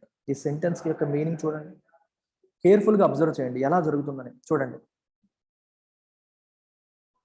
ఇది political executive, ఇది bureaucratic executive. ఇక్కడ people ఉన్నారు, people కోసం policies చేయాలి, అంటే government schemes కానీ విధానాలు కానీ పాలసీస్ కానీ డిజైన్ చేయాలి. ఎవరు డిజైన్ చేస్తారు? పొలిటికల్ ఎగ్జిక్యూటివ్ డిజైన్ చేస్తారు. అంటే వీళ్ళే కదా ఏ చట్టం చేయాలో డిసైడ్ అవుతారు, తర్వాత పార్లమెంట్కి వెళ్ళి దానిపైన చర్చ జరిగి ఓటింగ్ చేస్తారు. కానీ పొలిటికల్ ఎగ్జిక్యూటివ్కి సలహాలు ఇచ్చేది ఎవరు? Bureaucratic executive. ఈ సలహాలు ఇచ్చేటప్పుడు పొలిటికల్ ఎగ్జిక్యూటివ్ ఎలా ఉంటారంటే, వాళ్ళు ఏదైతే వినాలనుకుంటున్నారో, whatever they want to hear, వాళ్ళు ఏది వినాలనుకుంటున్నారో అదే చెప్పమంటారు. అంటే వాళ్ళు మంచి సలహా ఇచ్చినా వీళ్ళు పెడచెవిన పెడతారు. ఎందుకంటే వీళ్ళు పొలిటికల్ ఎగ్జిక్యూటివ్ అంటే, నేను ప్రజల్లో తిరుగుతాను, మీరు కాదు ప్రజల్లో తిరిగేది, మీరు ఆఫీసుల్లో పనిచేస్తారు, మేము పీపుల్లో తిరుగుతుంటాము, ప్రజలకు ఏం కావాలో మాకు తెలుసు అని చెప్పి పొలిటికల్ ఎగ్జిక్యూటివ్ ఎక్కువగా కామెంట్ చేస్తూ ఉంటారు. ఈ ఆర్టికల్ ఏం చెప్తుందంటే, by engaging with public, bureaucratic ఎగ్జిక్యూటివే పబ్లిక్తో ఎంగేజ్ అవ్వడం ద్వారా ప్రజల సమస్యలపైన ఇంకా బెటర్ అండర్స్టాండింగ్ అనేది బ్యూరోక్రాట్స్కి రావడం ద్వారా ఇంకా మీనింగ్ఫుల్ సలహాలు అనేవి పొలిటికల్ ఎగ్జిక్యూటివ్కి ఇవ్వగలుగుతారు. పొలిటికల్ ఎగ్జిక్యూటివ్ అంటే ఎవరు? పిఎం, కౌన్సిల్ ఆఫ్ మినిస్టర్స్ లేదా సీఎం, కౌన్సిల్ ఆఫ్ మినిస్టర్స్ ఇవ్వగలుగుతారు. బ్లైండ్ గా మీరు చెప్పేది మేము ఫాలో అంటే ఎంతసేపు వీళ్ళు ఏం చెప్తే యాజ్ టీజ్ గా ఫాలో అవ్వాల్సిన అవసరం వీళ్ళకి లేదు. మేము ప్రజలతో ఎంగేజ్ అవుతున్నాము, చూడండి ఏమంటున్నారో అని చెప్పి బ్లైండ్ గా గుడ్డిగా ఒబే చేయాల్సిన అవసరం అనేది తగ్గుతుంది. అండ్ బ్యూరోక్రాట్స్ కూడా ప్రజల్ని సర్వ్ చేసే అవకాశం అనేది కలుగుతుంది. I hope you have understood this concept. చాలా ఇంపార్టెంట్ ఆస్పెక్ట్. అంటే మీకు ఈజీగా తెలిసినట్టే ఉంటుంది, కానీ కన్ఫ్యూజ్ అయిపోతూ ఉంటారు. ఓకే, ఇది కదా. అనానిమిటీ మళ్ళీ చెప్తున్నాడు. Anonymity has been a hallmark of Westminster bureaucracy. మీకు చెప్పాను, వెస్ట్ మినిస్టర్ మోడల్ అంటాం. అంటే బ్రిటన్ లో వెస్ట్ మినిస్టర్ అనే ప్లేస్ లో బ్రిటన్ యొక్క పార్లమెంట్ ఉంది, అందుకని వెస్ట్ మినిస్టర్ బ్యూరోక్రసీ అంటాం. మనం అదే ఫాలో అవుతున్నాం కాబట్టి ఇందులో అనానిమిటీ అంటే మన బ్యూరోక్రాట్ అనేది వాళ్ళు బయటికి కనిపించకుండా వెనక్కుండి పని చేసుకోవడం అనేది ఇంపార్టెంట్ ఫీచర్. ఇండియాలో కూడా అదే. కానీ ఇప్పుడు మారిపోయింది. ఇప్పుడు ఏమైపోయిందంటే మనకి గవర్నెన్స్ ఇన్ పబ్లిక్ అనేది న్యూ నార్మల్ అయిపోయింది. మనకి ఇప్పుడు చూడండి, if you understand this word citizen centric governance అనే పదం చాలా కామన్ గా వినిపిస్తుంది. అంటే పబ్లిక్ సర్వెంట్స్, బ్యూరోక్రాట్స్ ప్రజలకి ఇన్యాక్సెసిబుల్ గా దూరంగా ఉండకుండా ప్రజల్లోనే ఉంటూ, ప్రజలతో ఇంటరాక్ట్ అవుతూ, ప్రజలకు అవసరమైంది ప్రజల్ని ఇన్వాల్వ్ చేస్తూ గవర్నెన్స్ పరిపాలన అందించడం అనేది కొత్త నార్మల్, న్యూ నార్మ్ అయిపోయింది.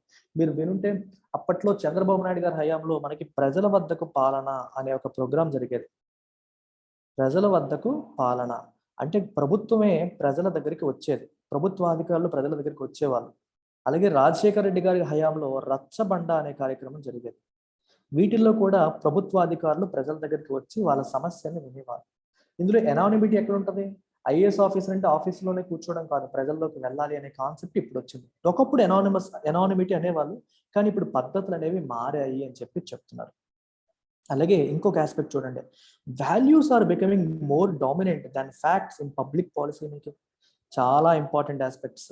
ఈ పదాల యొక్క డెఫినేషన్స్ మనకు తెలియకపోతే ఏమీ అర్థం కాదు. What is the meaning of values and facts? Public అడ్మినిస్ట్రేషన్లోనూ మీరు వింటారు, ఎథిక్స్లో కూడా వీటి గురించి ఎక్కువగా వింటారు. ఒక వాల్యూకి ఫ్యాక్ట్కి డిఫరెన్స్ ఏంటి? మీకు ఒక ఎగ్జాంపుల్ చెప్తాను. భారతదేశంలో 140 కోట్ల ప్రజలు ఉన్నారు అన్నాను. ఇది ఫ్యాక్టా వాల్యూవా అంటే మీరు ఏం చెప్తారు? It is a fact. Value అంటే మ్యాథమెటిక్స్లోనూ సైన్స్లోనూ ఉన్న వాల్యూస్ కాదు. దీని వాల్యూ ఎంత, లెక్క ఎంత, అలా కాదు. ఎథిక్స్లో ఉపయోగించే పదం, గవర్నెన్స్లో ఉపయోగించే పదం, పబ్లిక్ అడ్మినిస్ట్రేషన్లో ఉపయోగించే పదం. ఇండియా యొక్క జనాభా 140 కోట్లు అని నేను చెప్పాను. ఇండియా ఒక డెమోక్రాటిక్ కంట్రీ అని చెప్పాను. ఇవన్నీ ఏంటి? ఫ్యాక్ట్స్. మరి what is value? When I say communism is more important than democracy, it is a value, it is N opinion. ఇది ఫ్యాక్ట్ అంటామా మనం? ఇది మన యొక్క ఒపీనియన్, మన యొక్క భావన. Integrity is integrity is important for civil servants అన్నారు. సివిల్ సర్వెంట్స్ కి ఇంటెగ్రిటీ అనేది అవసరం, ఈ క్వాలిటీ అనేది ఉండాలని చెప్పి. ఇదేంటి? నా ఒపీనియన్. అర్థమవుతుందా?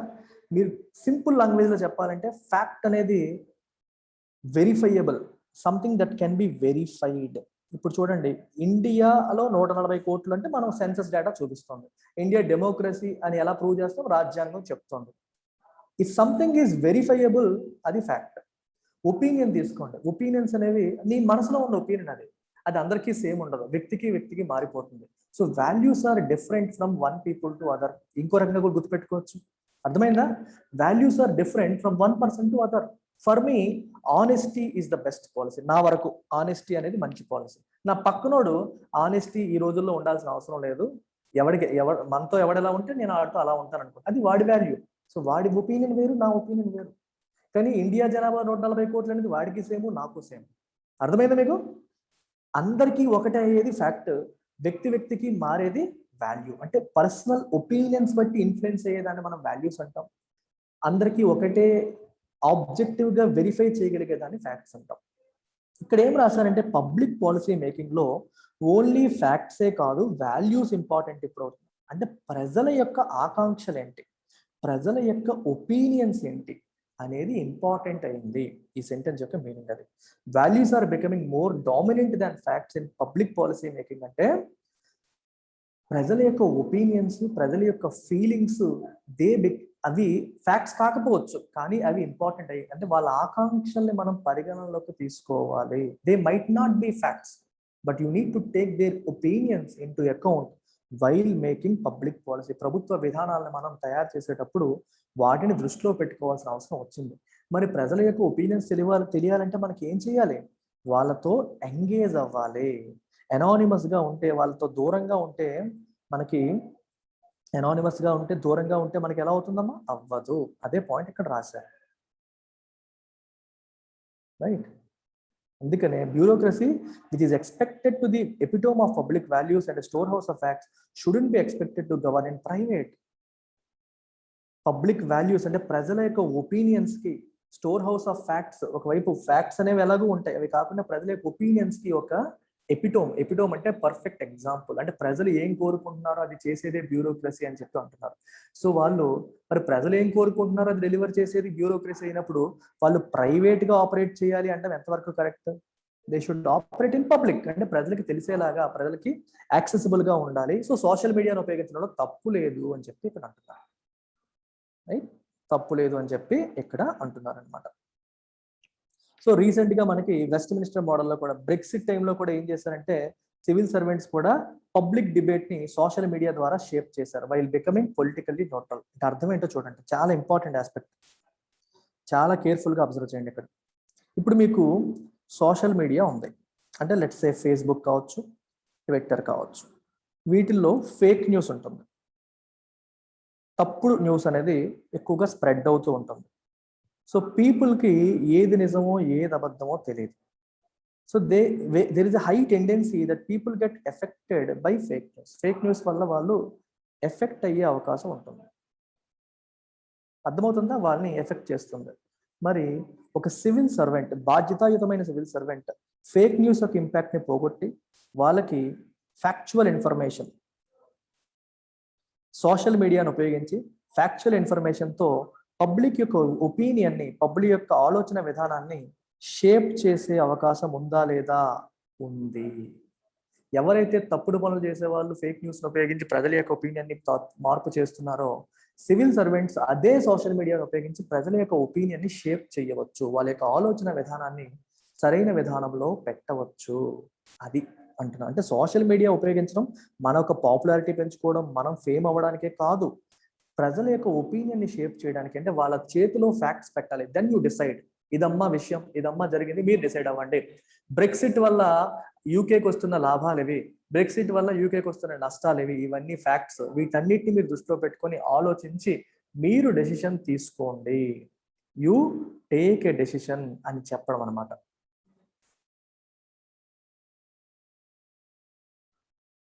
అర్థమైందా?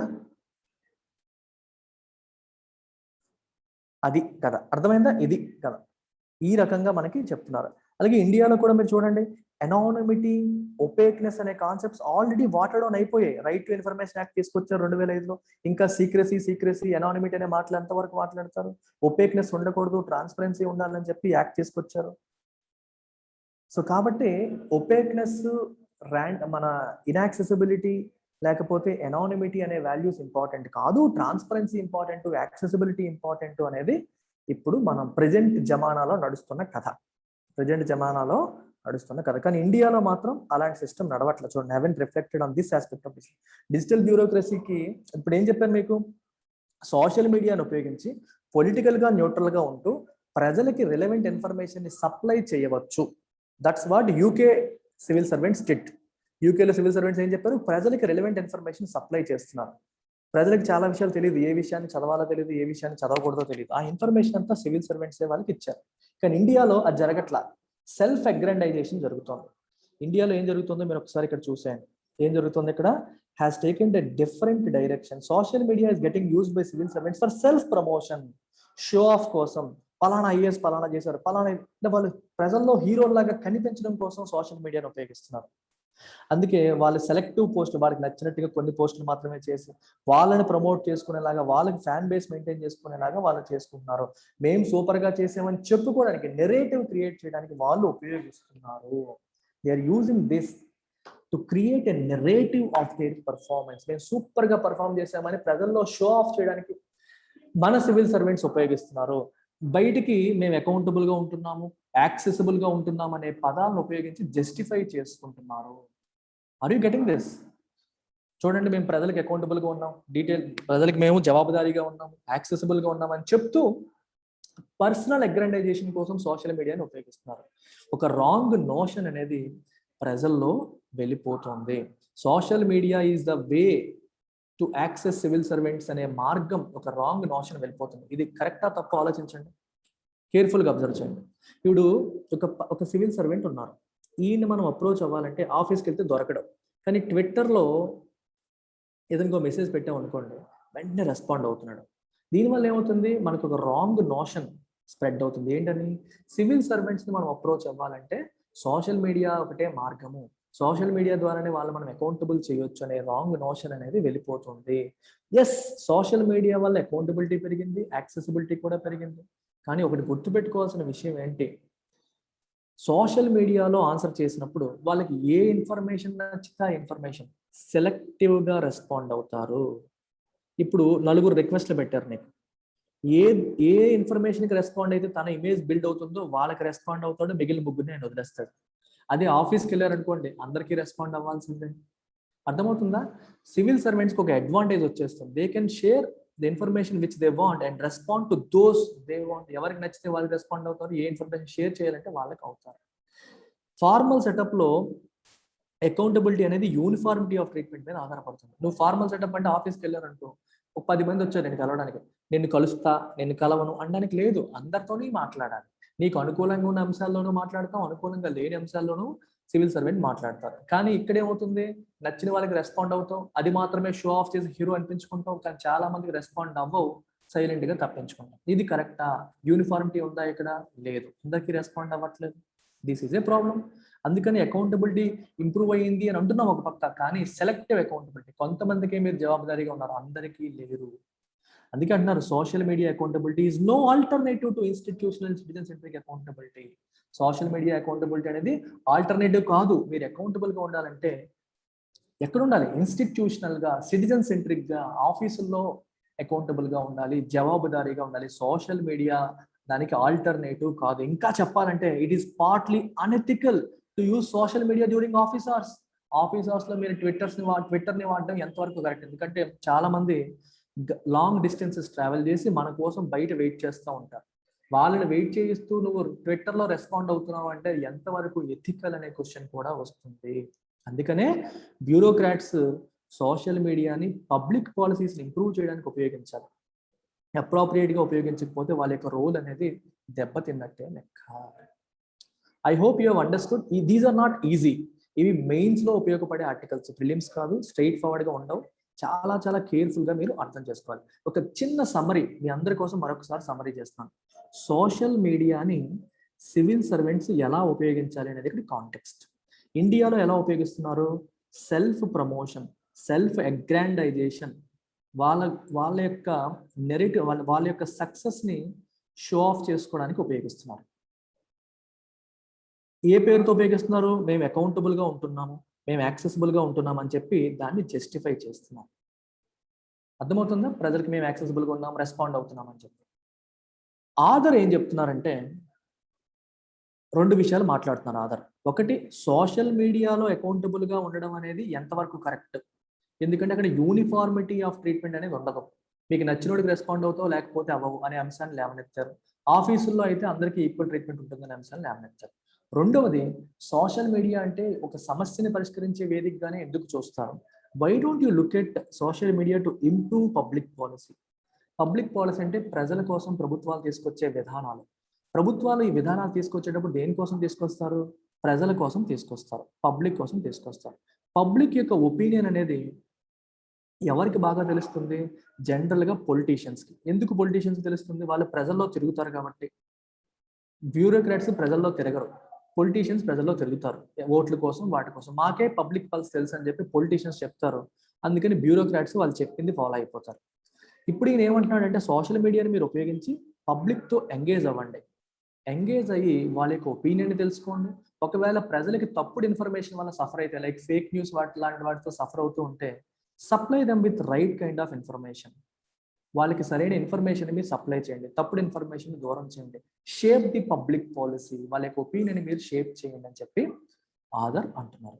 Extremely important article, beautiful. ఇది మీరు especially public administration optional prepare అవుతున్న వాళ్ళు దీన్ని సేవ్ చేసుకోండి, వీలైతే ప్రింట్ తీసుకోండి.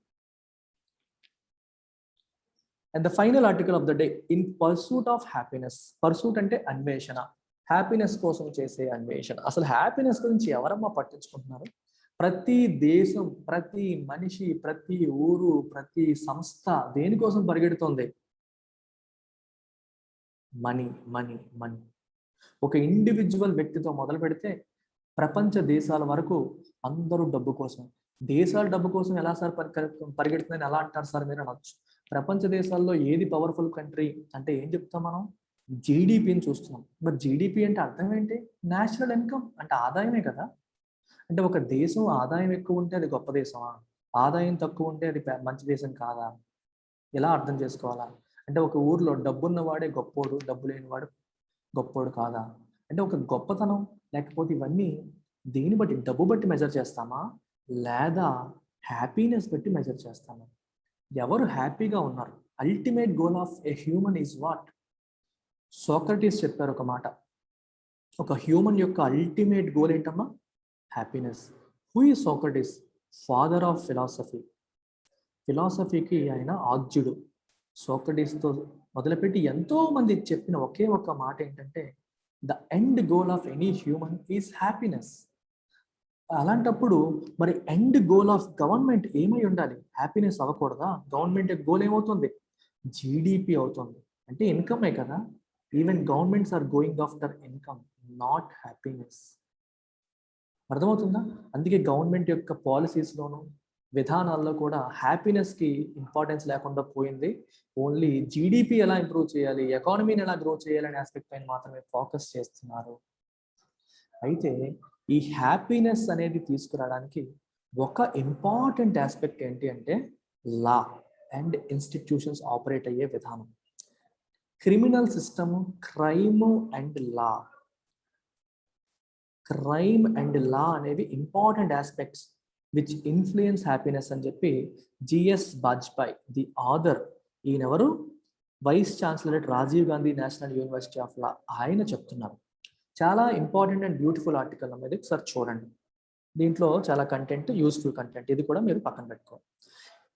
యునైటెడ్ నేషన్స్ వాళ్ళు వరల్డ్ హ్యాపీనెస్ రిపోర్ట్ 2012లో పబ్లిష్ చేసేంత వరకు happiness was not even considered as an objective of governance. పరిపాలన యొక్క ఆబ్జెక్టివ్లో హ్యాపీనెస్ అసలు పట్టించుకునే వాళ్ళే కాదు. ఆబ్జెక్టివ్ ఆఫ్ గవర్నెన్స్ అనేది ఎప్పుడు కూడా ప్రజలకి సర్వీసెస్ ఉండాలని చూసారు, కానీ సర్వీసెస్లో హ్యాపీనెస్ కాంపోనెంట్ అనేది కూడా చాలా ఇంపార్టెంట్ అని పట్టించుకునే వాళ్ళు కాదు. కానీ ఇప్పుడు it has become a new measure, it has become a new measure of quality of governance. చాలా ఇంపార్టెంట్ ఆస్పెక్ట్ అయింది.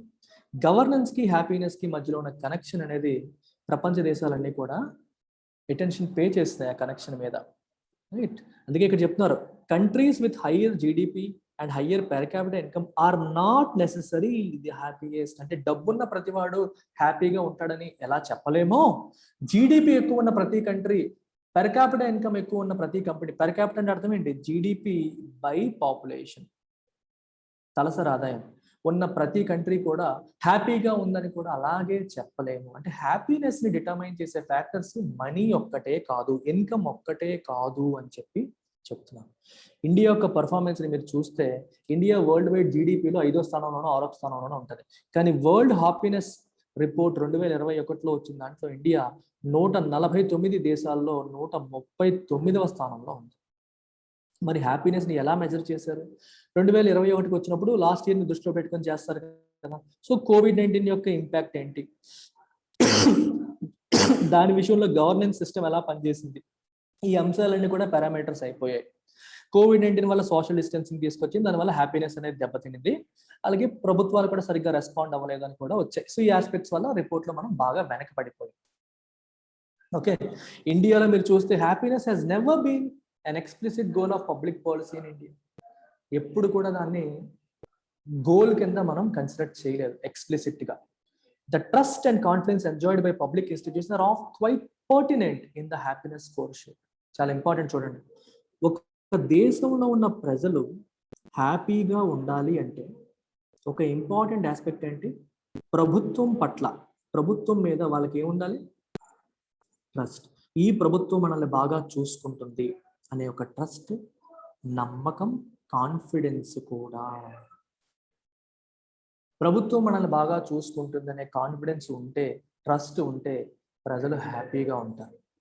అలాగే మన రైట్స్, మన ప్రాథమిక హక్కుల్ని ప్రభుత్వం కాపాడుతుంది, రైట్? మనం అన్ని విషయాల్లో పార్టిసిపేట్ చేసేలా చేస్తుంది. ఇక్కడ సోషల్ జస్టిస్ ఉంది, పేదవాడికి ఎక్కువ న్యాయం జరుగుతుంది, సమన్యాయం జరుగుతుంది, మన యొక్క గౌరవాన్ని దెబ్బతీయకుండా బతుకుతారు. ఇలాంటి ఆస్పెక్ట్స్ అన్నీ కూడా హ్యాపీనెస్కి కంట్రిబ్యూట్ చేస్తాయి. ఇక్కడ మీరు చూస్తే 2 విషయాలు కనిపిస్తున్నాయి. ఒకటి రూల్ ఆఫ్ లా. కేర్ఫుల్గా వినండి. What is the meaning of rule of law? ప్రభుత్వం ఫంక్షనింగ్లో everything should be done according to law. ప్రభుత్వం ఒకరిని అరెస్ట్ చేసింది అనుకోండి, చట్ట ప్రకారమే అరెస్ట్ చేయాలి. నిజంగా తప్పు చేశాడని ఎస్టాబ్లిష్ చేస్తేనే అరెస్ట్ చేయాలి. ఆర్బిటరీనెస్, నచ్చినట్టుగా బిహేవ్ చేసే పద్ధతి అనేది పోవాలి. చట్ట ప్రకారమే ప్రభుత్వం వెళ్తుంది, తప్పుడు అరెస్టులు చేయరు, ఎవరిని హరాస్ చేయదు అనే నమ్మకం ప్రజల్ని హ్యాపీగా ఉంచుతుంది. అర్థమైందా? రూల్ ఆఫ్ లా అనేది చాలా చాలా ఇంపార్టెంట్. ప్రజల్ని హ్యాపీగా ఉంచేది ఎప్పుడు మనం రూల్ ఆఫ్ లాని ప్రభుత్వం ఫాలో అవుతుంది, అన్ని చట్ట ప్రకారమే జరుగుతాయి, చట్ట వ్యతిరేక కార్యకలాపాలు జరగవు, ప్రభుత్వం దాన్ని ఎంకరేజ్ చేయదు అని నమ్మినప్పుడు ప్రజలు హ్యాపీగా ఉంటారు. ఇది ఒకటి. ఇంకా చాలా ఆస్పెక్ట్ చెప్పారు. రూల్ ఆఫ్ లా అనేది ఒక ఆస్పెక్ట్ కదా, ఇంకా చెప్తా చూడండి. సెకండ్ ఆస్పెక్ట్ వచ్చి జస్టిస్ గురించి ఆల్రెడీ మనం మాట్లాడాం. ప్రజలకి జస్టిస్ అనేది లభిస్తుంది అంటే ఏదైనా విషయంలో ప్రజలకి జస్టిస్ లభిస్తుంది. జస్టిస్ అంటే అర్థం ఏంటి? న్యాయం లభిస్తుంది అనే నమ్మకం కలిగి ఉండడం కూడా హ్యాపీనెస్ ఇస్తుంది. ఇక్కడ ఒక విషయం చూడండి, మనం ఏం చేస్తామంటే జనరల్గా రోల్ ఆఫ్ లా, చట్టం యొక్క రోల్ని మనం లిమిట్ చేస్తూ ఉంటాం. దేనికి? ఒక శాంక్షనింగ్ ఇన్స్ట్రుమెంటాలిటీ కింద. ఇన్స్ట్రుమెంటాలిటీ అంటే అర్థం ఏంటంటే ఇది ఒక మీన్స్, ఇది ఫైనల్ గోల్ కాదు, ఇది ఒక మార్గం. కేర్ఫుల్గా వినండి. ఆ లాని మనం ఎలా ఉపయోగిస్తాం? As a sanctioning instrumentality which satisfies the retributive instincts of people. ఎంత ఇంపార్టెంట్ సెంటెన్స్ చూడండి అమ్మా ఇది. ఇక్కడ రెట్రిబ్యూటివ్ అనే పదం వాడారు. రెట్రిబ్యూటివ్ అనే పదాన్ని మీరు అర్థం చేసుకోకుండా ఇది చదివితే ఎటువంటి ఉపయోగం ఉండదు. రెట్రిబ్యూటివ్ అంటే అర్థం ఏంటంటే కన్నుకి కన్ను, పన్నుకు పన్ను, ప్రాణానికి ప్రాణం అనేది రెట్రిబ్యూటివ్ జస్టిస్. ఫర్ ఎగ్జాంపుల్, ఒక వ్యక్తి ఉన్నాడు, వీడు ఇంకో వ్యక్తికి కత్తితో పొడిచేశాడు, ఒక రకంగా చంపేశాడు, మర్డర్ చేసేసాడు. మర్డర్ చేసినప్పుడు రెట్రిబ్యూటివ్ జస్టిస్ని ఫాలో అయ్యే వాళ్ళు ఏం చెప్తారంటే వీడు కూడా చావాలి, వాడు ప్రాణం తీశాడు, ప్రాణానికి ప్రాణం తీయడమే సమాధానం అనేది రెట్రిబ్యూటివ్ జస్టిస్. ప్లస్ దీనివల్ల దీనికి నష్టం జరిగింది, ఆ నష్టాన్ని కాంపెన్సేట్ చేయడం కూడా దీంట్లో భాగమే. 2 రకాలు ఉంటాయమ్మా. ఒకటి రిఫార్మ్, తప్పు చేసిన వాడు మారాలి అనుకోవడం ఒక పద్ధతి, తప్పు చేసిన వాడికి పనిష్మెంట్ ఖచ్చితంగా ఉండాలి అనుకోవడం ఇంకో పద్ధతి. ఖచ్చితంగా పనిష్మెంట్ ఉండాలి, అది కూడా వాడు ఎంత తప్పు చేశాడో తప్పుకు తగ్గ పనిష్మెంట్ ఉండాలి అని కోరుకునేదే రెట్రిబ్యూటివ్ జస్టిస్. భారతదేశంలో చట్టం అనేది ప్రజల మనసుల్లో ఉన్న రెట్రిబ్యూటివ్ ఇన్స్టింక్ట్స్ ని ఉపయోగించుకోవడానికి, వాటిని సాధించడానికి ఒక మీన్స్ లాగా, ఒక మార్గం లాగా చట్టాన్ని ఉపయోగిస్తున్నారు. రెట్రిబ్యూటివ్ జస్టిస్ చాలా కాంప్లెక్స్ సెంటెన్స్, నేను స్లోగా చెప్తాను, మళ్ళీ వినండి. అర్థమవుతుందా?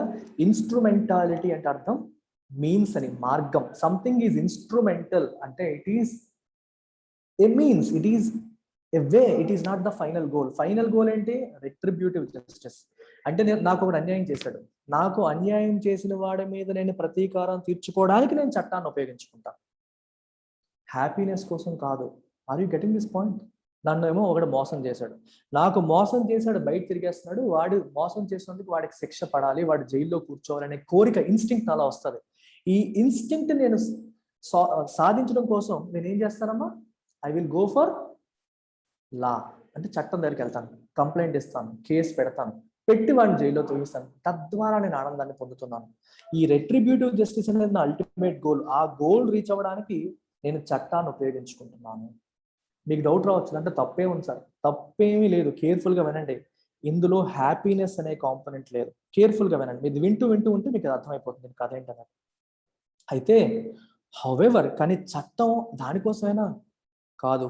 However, the law is capable of creating many positive obligations which may lead to a collective conscience, care and cooperation. చట్టం అనేది రెట్రిబ్యూటివ్ జస్టిస్ కోసం మాత్రమే కాదు, ప్రజల పైన పాజిటివ్ ఆబ్లిగేషన్స్ పెట్టడానికి కూడా ఉపయోగపడుతుంది. కేర్ఫుల్గా వినాలి. Positive obligation and negative obligation రెండింటికి మీనింగ్ ఏంటి, డిఫరెన్స్ ఏంటి? మీకు ఒక ఫర్ ఎగ్జాంపుల్ చెప్తాను చూడండి.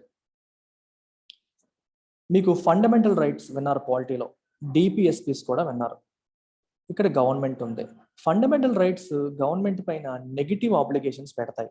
అంటే ప్రజల యొక్క హక్కుల్ని మీరు కాల రాయకూడదు. ప్రజల యొక్క హక్కుల్ని మీరు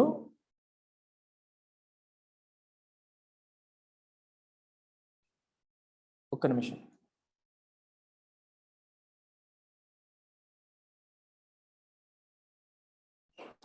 ప్రజల యొక్క హక్కుల్ని కాల రాయకూడదు అని చెప్పి నెగిటివ్ ఆబ్లిగేషన్. ఇది you should not do this, you should not do that. Not అనే పదం ఎక్కువ వినిపిస్తుందా? ఇది చేయకూడదు, అది చేయకూడదు, అవి negative obligations. Negative, they will tell you not to do somethings. ప్రజలకి మీరు హర్ట్ చేయకూడదు, ఏదైనా చేసినప్పుడు పద్ధతి ఫాలో అవ్వాలి, ఇలా చేయకూడదు, అలా చేయకూడదు అని చెప్పేది నెగిటివ్ ఆబ్లిగేషన్. మరి వాట్ ఈస్ పాజిటివ్ ఆబ్లిగేషన్? ప్రజల కోసం మీరు ఇలా చేయాలి, ప్రజల సంక్షేమాన్ని మీరు చూడాలి, పెన్షన్స్ ఇవ్వాలి, పిల్లలందరికీ విద్య అందించాలి, పోషకాహారం అందించాలి. ఇవి పాజిటివ్ ఆబ్లిగేషన్స్. అది మనకి డిపిఎస్పీలో రాస్తారు.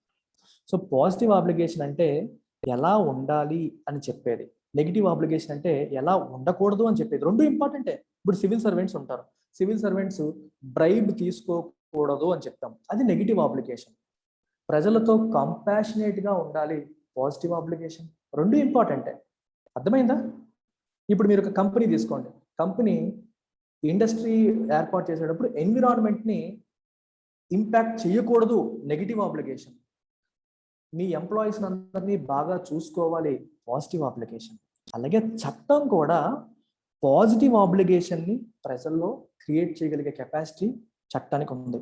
ఒక కలెక్టివ్ కాన్షియన్స్ అంటే దేశ ప్రజలందరి యొక్క, ఒక ఇండివిజువల్ కాన్షియన్స్ అంటే అంతరాత్మ అంటాం చూడండి, దేశ ప్రజలందరి అంతరాత్మ కలిపి కలెక్టివ్గా కేర్, కోఆపరేషన్ ప్రజల్లో రావాలి. మీకు ఎగ్జాంపుల్ ఇచ్చారు చూడండి.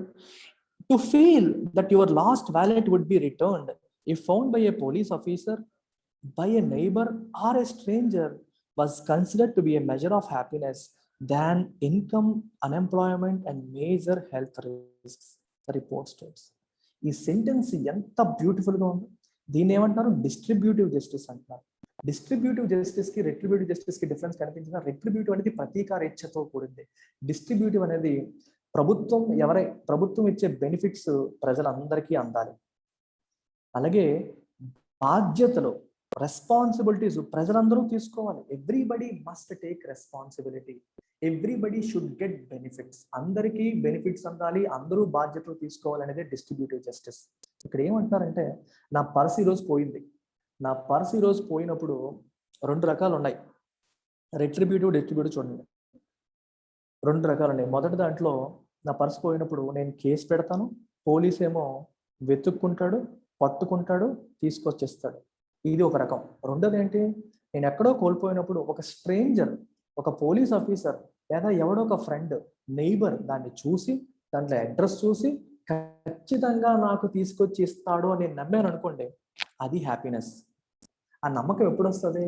ఆ దేశంలో క్రైమ్ రేట్ తక్కువ ఉన్నప్పుడు, ఆ దేశంలో నేర ప్రవృత్తి లేనప్పుడు, అందరూ మంచివారిగా ఉన్నప్పుడు, మంచిగా ఉండడం అనేది అందరూ వాళ్ళ వాళ్ళ బాధ్యత అని ఫీల్ అయినప్పుడు నాకు హ్యాపీనెస్ అనేది వస్తుంది. And that happiness is much more. అంటే ఆ మెజర్ ఆఫ్ హ్యాపీనెస్ అనేది ఇన్కమ్ నుంచి రాదు, ఎంప్లాయ్మెంట్ నుంచి రాదు, వేరే హెల్త్ విషయాల నుంచి కూడా రాదు. హెల్త్, ఇన్కమ్, ఎంప్లాయ్మెంట్ కాదు, క్రైమ్ అనేది ఉండదు. ఈ దేశంలో అందరూ ఒకరికొకరు సహాయం చేసుకుంటారు, మంచిగా ఉంటారు అనే నమ్మకం ఎక్కువ హ్యాపీనెస్ ఇస్తుంది. ఇప్పుడు మీకు రెండో ఆస్పెక్ట్ చెప్తున్నాను. హ్యాపీనెస్ రావడానికి చాలా ఇంపార్టెంట్ ఆస్పెక్ట్స్లో మొదటిది ఏంటి? రూల్ ఆఫ్ లా అని చెప్పాను. అంటే ప్రభుత్వం అన్ని చట్ట ప్రకారమే చేస్తుంది, మన హక్కుల్ని కాలరాయదు అని. రెండవది ఏంటి అంటే లో క్రైమ్, క్రైమ్ తక్కువగా ఉండడం, అందరూ మంచిగా ఉండడం. ఈ రెండు ఉన్న దేశాలు హ్యాపీగా ఉంటాయి. అది ఈ ఆర్టికల్ చెప్పాలనుకుంటుంది. అర్థమవుతుందా? ఈ ఆర్టికల్ చెప్పాలనుకుంటుంది అది. సో అందుకే మీకు ఫైనల్గా ఇక్కడ మీకు ఏం చెప్పారు, మీకు ఇంకా ఇందులో ఇంపార్టెంట్ ఆస్పెక్ట్స్ చెప్తాను చూడండి. ఇక్కడ మీరు చదివితే, India's rule of law rank was 69 as per world justice report 2021. Rule of లాలో కూడా ఇండియా బాగా వెనకబడి ఉంది. రూల్ ఆఫ్ లా అంటే అర్థం ఏంటి? ప్రభుత్వం చట్ట ప్రకారమే నడుచుకుంటుందా, ఉల్లంఘిస్తుందా అనేది. రూల్ ఆఫ్ లా ఫాలో అవ్వట్లేదని అర్థం ఏంటి? మనకు రైట్ టు లైఫ్ లేదు, లిబర్టీ లేదు, ఎకనామిక్ జస్టిస్ లేదు, డిగ్నిటీ లేదు, ఇంటిగ్రేషన్ లేదు. చట్ట ప్రకారమే ఉంటే ప్రజల యొక్క హక్కులు కాలరాయబడవు. మన ఇండియాలో హ్యూమన్ రైట్ వైలేషన్స్ చాలా ఎక్కువగా జరుగుతున్నాయి, మనం చూస్తున్నాం. ప్రభుత్వం రూల్ ఆఫ్ లా ఫాలో అయితే ఇవి జరగవు. అందుకనే ఈ పాయింట్ ఇంపార్టెంట్. అందుకే చివరిగా ఏం చెప్పారు? లో crime rates and happier societies. Crime అనేది ఎక్కడ తక్కువగా ఉంటుందో, రూల్ ఆఫ్ లాని ప్రభుత్వం ఎక్కడైతే ఫాలో అవుతుందో అక్కడ సొసైటీస్ హ్యాపీనెస్, ఆ సొసైటీస్లో హ్యాపీనెస్ అనేది ఎక్కువగా ఉంటుంది. హ్యాపీనెస్ అనేది ఎక్కువగా ఉంటుంది. ఇక్కడ మీకు లాస్ట్లో మీరు రాస్తే చూస్తే మీకు కనిపిస్తుంది ఇక్కడ, nations are now responding to the happiness index. United Arab Emirates was the first country in the world to have set up a ministry of happiness. ప్రపంచ దేశాలన్నీ కూడా హ్యాపీనెస్ ఒక ఇంపార్టెంట్ ఫ్యాక్టర్ కింద గుర్తించడం మొదలుపెట్టే యుఏఈ మినిస్ట్రీ ఆఫ్ హ్యాపీనెస్ ని create చేసింది. Ministry ఏం చేస్తుందంటే గవర్నమెంట్ పాలసీస్ అనేవి హ్యాపీనెస్ మీటర్ ద్వారా ప్రజలు నిజంగా హ్యాపీగా ఉన్నారా లేదని చెప్పి చెక్ చేస్తుంది. దానికి తగ్గట్టుగా మెజర్స్ కూడా తీసుకుంటుంది. భూటాన్ కూడా గ్రాస్ నేషనల్ హ్యాపీనెస్ ని ఒక ఇండెక్స్ కింద తీసుకుంది. అర్థమవుతుందా? వీళ్ళు ఏమంటున్నారు? గ్రాస్ నేషనల్ ఇన్కమ్ కాదు, గ్రాస్ నేషనల్ హ్యాపీనెస్, దాన్ని ఒక ఇండెక్స్ కింద తీసుకుంటాం. గుడ్ గవర్నెన్స్ ఉండాలంటే గ్రాస్ నేషనల్ ఇన్కమ్ కాదు, గ్రాస్ నేషనల్ హ్యాపీనెస్, నా దేశ ప్రజలు ఎంత హ్యాపీగా ఉన్నారంటే ఒక పారామీటర్ గా భూటాన్ తీసుకుంటుంది. ఈ రిపోర్ట్ ఏముంటుంది? The honest and effective governments can create more socio economic equality. Honest గా ఉండే గవర్నమెంట్స్, తప్పులు చెయ్యని గవర్నమెంట్స్ సోషియో ఎకనామిక్ ఈక్వాలిటీని క్రియేట్ చేయి, సోషల్ గా ఎకనామికల్ గా ప్రజల్లో సమానత్వం వచ్చేలా చేయగలుగుతాయి. దీనివల్లే ప్రజల ప్రభుత్వం మీద వాళ్ళకి ట్రస్ట్ పెరుగుతుంది. ఆ ట్రస్ట్ పెరిగినప్పుడే హ్యాపీనెస్ అనేది వస్తుంది. I'm summarising it once again. ప్రభుత్వం రూల్ ఆఫ్ లా ఫాలో అయితే ప్రజలకి ట్రస్ట్ పెరుగుతుంది, కాన్ఫిడెన్స్ పెరుగుతుంది. దీనివల్ల హ్యాపీనెస్ అనేది వస్తుంది. క్రైమ్ రేట్ బాగా తక్కువ ఉంటే దానివల్ల కూడా హ్యాపీనెస్ అనేది వస్తుంది. అంటే హెల్త్, ఎడ్యుకేషన్ ఇవన్నీ కూడా ఇంపార్టెంటే. వీటితో పాటు ఇంపార్టెంట్ పారామీటర్స్ ఈ రెండు అని చెప్పి ఆర్టికల్లో చెప్పారు. ఓకేనా? Take care, bye.